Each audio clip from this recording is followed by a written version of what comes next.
In The Black Swan, I believe it's Nassam Talib, excuse the mispronunciation, but there's an important book that looks at competency and the ability to evaluate competency. And what I'm addressing in this video is controversy around intelligence and competency in thinking, in design, in opinion.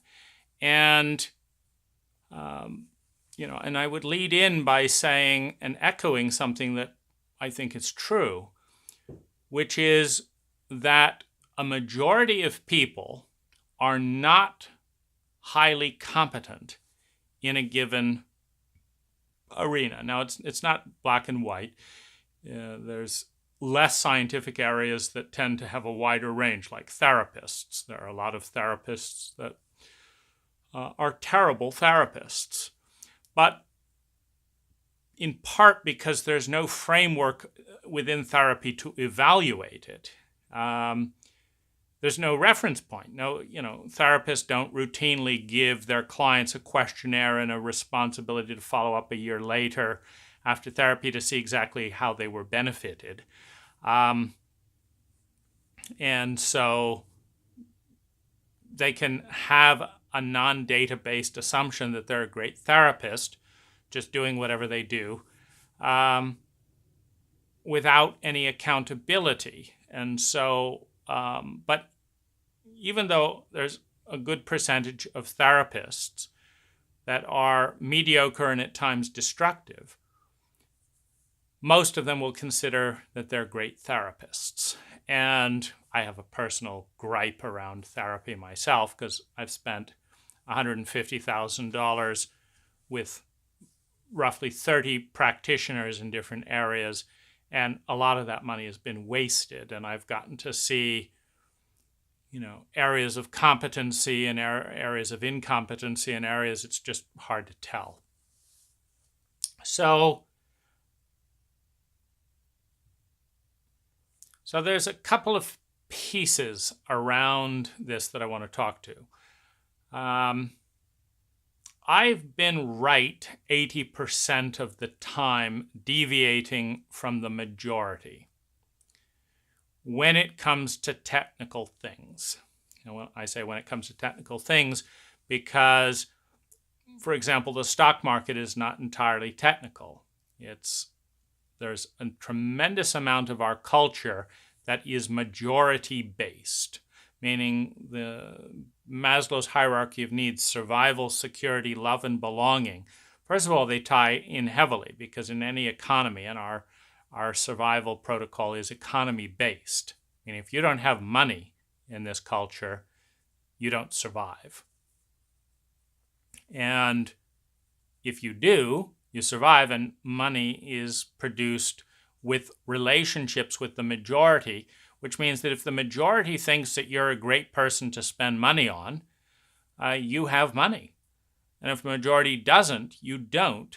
And it doesn't have a strict correlation with competency because people have heuristic and cultural models for determining competency.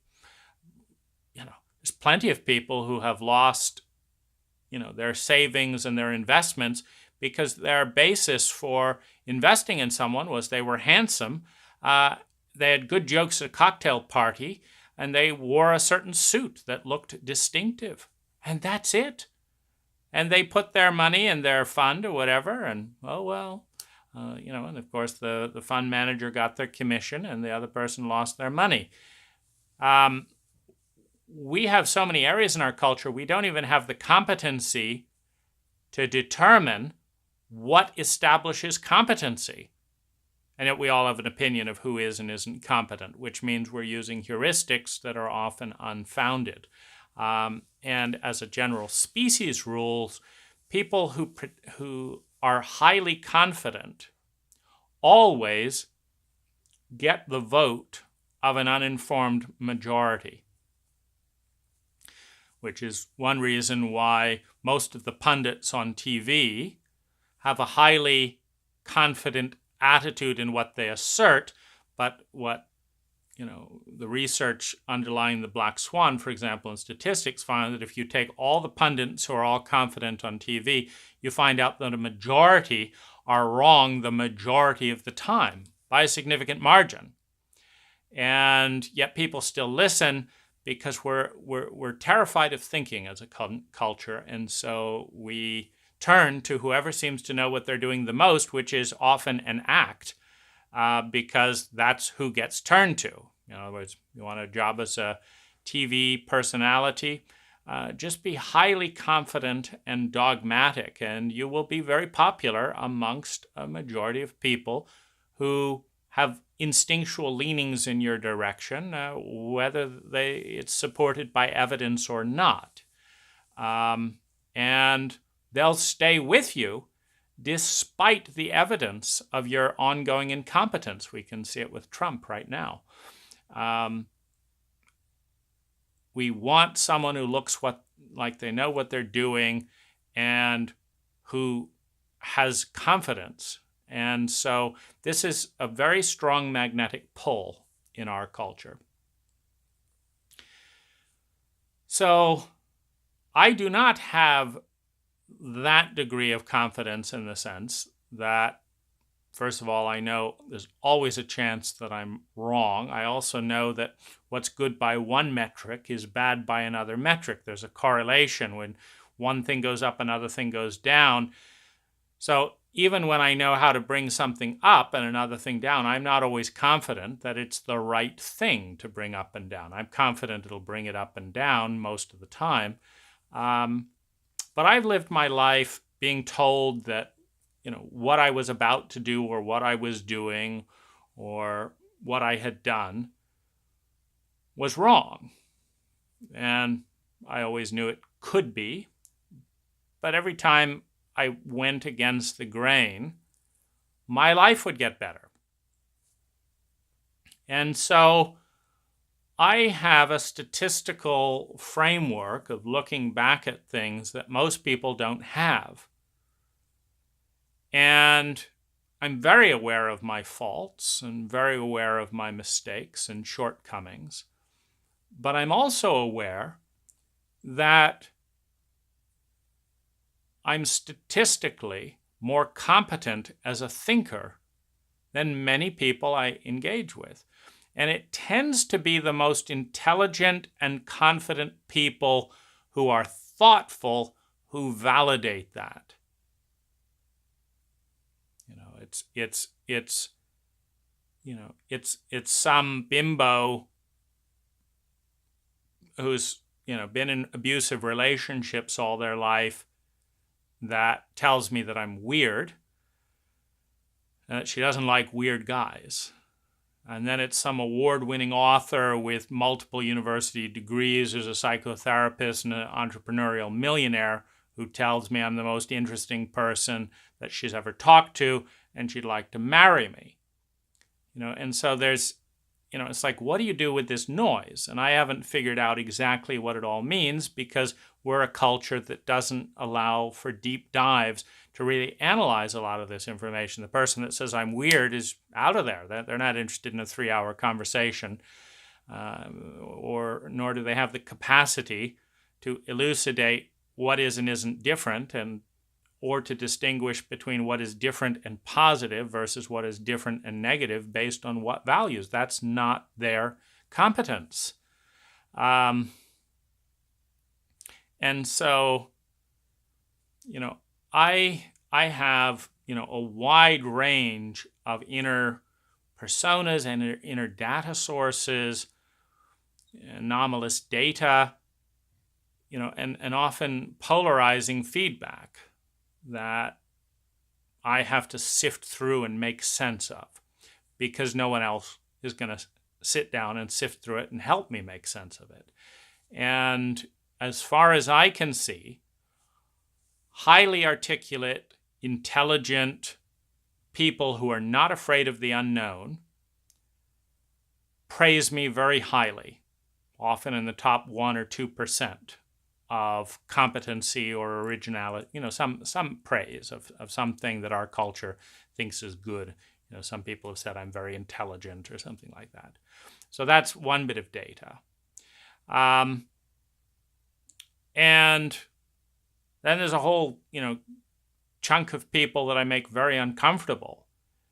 And they're uncomfortable being uncomfortable, and that's it. That's enough. And so they don't like me. They're uncomfortable being uncomfortable. They're not comfortable analyzing why they're uncomfortable. And so that's the end of that. They don't like me. Then there's also, I can be very competent in this area, but not in this area. And, so we have mixes of things, like I have terrible social skills in some areas. Then there's areas that I'm coping with pain because, I've been marginalized a lot. And so, there's bitterness or rejection or even bits of spite that I notice at times. And I understand it, because that's what happens when good parts of us get trashed, a noticeable percentage of the time, by people that don't take any responsibility for trashing those parts. It hurts. And so there's cover-ups around some of that. And so there's this interesting object that has various readings on different instruments, from, top 1% intelligence or top 1% ethics to makes me terribly uncomfortable and creepy, to traumatizing over here, to very immature over here emotionally, to, hurt and defensive and feeling small, to grandiosity, to, mask some of that. So there's all these interesting pieces, and I see it very much like a multidimensional object that is being referred to as if it's one thing. But it's different. There are different distinctions in all of there. And I, and certainly the culture around me, lacks the level of technology to pull that all apart and healthily break up the data to put together a useful composite image that would reveal that I'm in the top 1% of people in the world to do this kind of thing, and I'm in the bottom 1% of the world to do this type of thing, and that this part of me is authentic and healthy, and this part is wounded that was authentic and healthy before it was crashed into by a truck, and then this part is managing the pain around the bit that's been crashed into and hasn't been, healed and integrated. And it's a lot of data. It's a very big and vivid image to try and integrate and deal with. And we're in a culture that loves to just throw too much information as a passing off of the incompetence of the culture to develop tracking skills, patience, attention to detail, and valuing the rich and diverse inner landscape that would serve the entire culture to articulate and develop. And so there's a lot in there, and there's a lot to unpack, and it tends to be highly patient, highly empathic, highly articulate individuals that understand the exquisite promise of going into that terrain and sifting through it, knowing that as we do that for example, me, we're doing it for everyone else. It's not like you develop a technology for one person and have to develop a whole new technology for another person. And it's one of the reasons that I'm so ambivalent around being completely selfish or completely selfless, because they're the same thing. There's nothing more generous than someone transparently being completely self-absorbed in the study of excellence within the self, because it's the exact same position as being in complete service to the science and technology of mining the potential of within each individual. And so there's a big weight up here that as I lift up and move off, it lets some light in. And so now we're dealing with the graphical image interface that I used to relate with some information. Now we can let in some light in, and maybe you feel it, or maybe it's just me. But I know when I bond closely with someone, these images affect the field that is created between the two of us. And the interface of images is as valuable as a shortcut as a mouse interface with an icon versus the old DOS, slash and writing all the codes out. And you have to write this and write this. And it's so boring. You just tap on the image and a program is unleashed.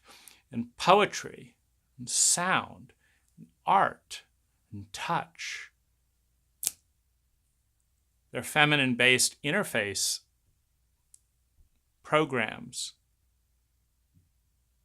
and rhythms that connect us as individuals. And it's far, far more